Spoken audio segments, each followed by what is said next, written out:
اور جو روح کے لیے بوتا ہے وہ روح سے ہمیشہ کی زندگی کی فصل کاٹے گا۔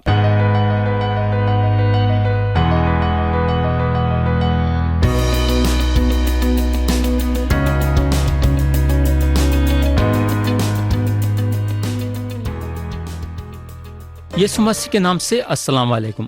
تو پیارے بھائی اور بہن، اب ہم خدا کا کلام شروع کریں گے، اور آپ لوگوں کو یاد ہوگا کہ گئے سو وقت ہم غلاطیوں کے نام پولس رسول کا خط باب 6 اور اس کی آیت 6 سے غور کرنا شروع کرے تھے، اور ہم آیت 6 اور 7 غور کرے تھے۔ اب ہم کلام کے نئے حصے پہ آئیں گے اور پڑھیں گے آیت 8 اور آیت 9۔ یہاں پولس بولتے ہیں، جو کوئی اپنے جسم کے لیے بوتا ہے وہ جسم سے ہلاکت کی فصل کاٹے گا، اور جو روح کے لیے بوتا ہے وہ روح سے ہمیشہ کی زندگی کی فصل کاٹے گا۔ ہم نیک کام کرنے میں ہمت نہ ہاریں، کیونکہ اگر بے دل نہ ہوں گے تو عین وقت پر کاٹیں گے۔ تو یہاں اگر ہم دیکھیں گے تو پولس آیت 8 میں 2 چیزوں کے بارے میں بتائے ہیں۔ پہلی بات ہے ہلاکت کی فصل، اور دوسری بات ہے زندگی کی فصل۔ اب سوال یہ پیدا ہوتا ہے کہ آدمی ہلاکت کی فصل کب کاٹیں گا؟ آدمی جو ہے ہلاکت کی فصل اس وقت کاٹیں گا جب انہیں جسم کے مطابق چلیں گا۔ جسم کے مطابق چلنے کا مطلب ہے کہ اپنی مرضی چلانا۔ تو پولس یہاں یہ آدمی کے لیے یہ بتاتے ہیں کہ اگر آدمی اپنی مرضی کے مطابق چلیں گا تو انہیں موت کے طرف بڑھیں گا۔ اپنی مرضی کے مطابق چلنے کا یہ مطلب ہے کہ آدمی یہاں یہ ظاہر کر رہا ہے کہ اس کے زندگی میں خدا کی ضرورت نہیں ہے، اس کے زندگی میں خدا کے مرضی کی ضرورت نہیں ہے۔ میرے بھائی اور بہن، ایسے آدمی کے لیے جو اپنی مرضی کے مطابق چلتا ہے، کلام یہ بتاتا ہے کہ اس کو موت ہے۔ یہ ہوگا۔ اب دوسری بات جو پولس یہاں ہم کو بتاتے ہیں وہ روح کے مطابق چلنے کے بارے میں بتاتے ہیں، اور روح کے مطابق چلنے والا خدا کے راہوں پہ چلیں گا، کیونکہ روح ہم کو خدا کے مرضی کے باہر نہیں لے کے جاتی ہے، بلکہ خدا کے مرضی کے مطابق ہم کو لے کے چلتی ہے۔ اور خدا کی روح ہم کو کس طرح بڑھاتی ہے؟ خدا کی روح ہم کو ہمیشہ کی زندگی کی طرف بڑھاتی ہے۔ تو پیارے بھائی اور بہن، اگر ہم یہ بولتے ہیں کہ ہم یسوع مسیح پہ ایمان لائے ہیں تو ہمارا فرض اب یہ بنتا کہ ہم ہمارے زندگی کو خدا کے پاک روح کے حوالے کرنا، تاکہ ہم خدا کے پاک روح کے مطابق چلے۔ ویسا یہ ہوگا۔ آگے پولس بولتے ہیں، ہم نیک کام کرنے میں ہمت نہ ہاریں۔ اب سوال یہ پیدا ہوتا ہے کہ ہم جو یسوع مسیح پہ ایمان لائے ہیں، ہمارے لیے نیک کام کیا ہے؟ میرے بھائی اور بہن، ہمارا نیک کام یہ ہے کہ ہم خدا کے کلام کو بونا، یعنی کہ ہر ایک کے پاس ہم خدا کے کلام کو لے کے جانا، ہر ایک کو خدا کا کلام سنانا۔ یسوع مسیح پہ ایمان رکھنے والوں کا نیک کام یہ ہے۔ اور یہاں ایک بات کا یہ خیال کرنا ہے کہ جب ہم لوگوں کو خدا کا کلام سناتے ہیں تو تکلیفیں ضرور آئیں گے، مگر یہاں ہم بے دل نہیں ہونا ہے۔ یہ بات دل و دماغ میں لاتے ہوئے کہ اب میں خدا کا کلام لوگوں کو نہیں سناؤں گا، کیونکہ جب میں خدا کا کلام لوگوں کو سناتا ہوں تو میرے زندگی میں تکلیفیں آ رہی۔ میرے دوست، یہ بات سے آپ کو بے دل ہونے کی ضرورت نہیں ہے۔ اگر آپ ہمت نہیں ہاریں گے اور لوگوں کو خدا کا کلام سناتے چلے جائیں گے تو وہ وقت آپ کے زندگی میں آئے گا کہ آپ روحانی فصل کاٹیں گے۔ کئی لوگ آپ کے کلام سنانے کے ذریعے سے یسوع مسیح پہ ایمان لائیں گے، تو آپ کا کام بس یہ ہے کہ آپ خدا کے کلام کو بوتے جاؤ۔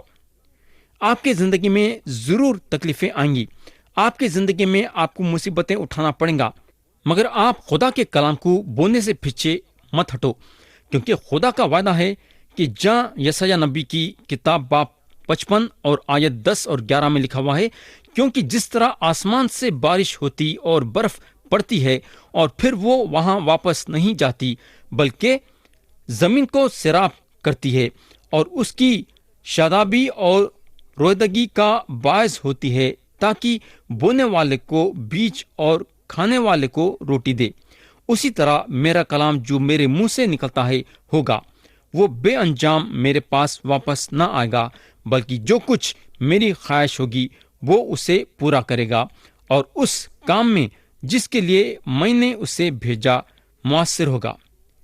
میرے بھائی اور بہن، اگر ہم